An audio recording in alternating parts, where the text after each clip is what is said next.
Samuel, Monsieur Laramé-Aubry, avec votre permission, parce que c'est comme ça que ça s'appelle, n'est-ce pas, la permission, P-A-I-R, trait d'union, Oui. comme des pères qui viennent à l'aide de ceux qui en ont besoin. Est-ce que c'est un peu de ça qu'on parle?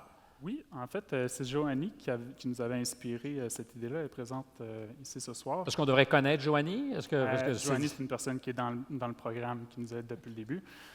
Mais la permission, en fait, c'est un jeu de mots en lien avec l'idée de se donner la permission de demander de l'aide.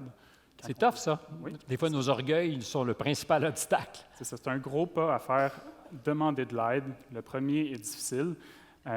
Puis, notre programme, notre mission, c'est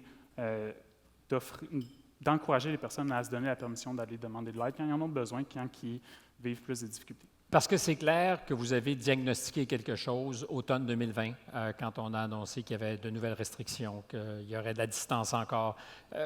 Au moment où on se disait un jour ça va se terminer, puis ça va aller bien, puis ça allait bien, mais c'était difficile. Et là, vous avez vu qu'il y avait des carences. Oui, c'est ça. À ce moment-là, en fait, c'est plus par des expériences personnelles qu'on a eu le besoin de se mobiliser ensemble parce qu'il y a des personnes qui venaient me voir, qui demandaient de l'aide, puis là, je les référais vers des services d'aide en santé mentale, puis il n'y avait pas de service qui était accessible. Aucun. Nous, on avait envie de faire, c'est de trouver une solution à ça.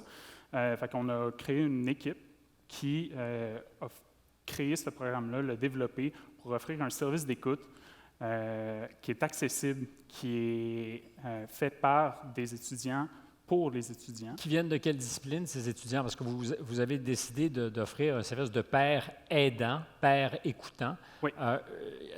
De quelle faculté venaient-ils, les étudiants qui écoutaient et aidaient?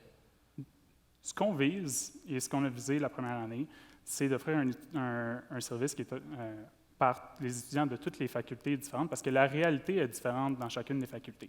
La majorité, à la première année, venait des programmes plus liés à la relation d'aide, évidemment, parce que c'est ceux-là qui ont été le plus interpellés. Par contre, là, cette année, on a on a recruté des personnes qui viennent de programmes différents de la relation d'aide, donc qui ne viennent pas de la faculté. Mais l'affaire, c'est que vous les formez aussi pour être capable de rendre ce service. Oui, c'est ça. On offre une formation de 3 jours, les habiletés de base en relation d'aide. Donc, tout ce qui est l'écoute active, respecter ses limites, parce qu'on n'est pas des psychologues, on ne joue pas aux psychologues.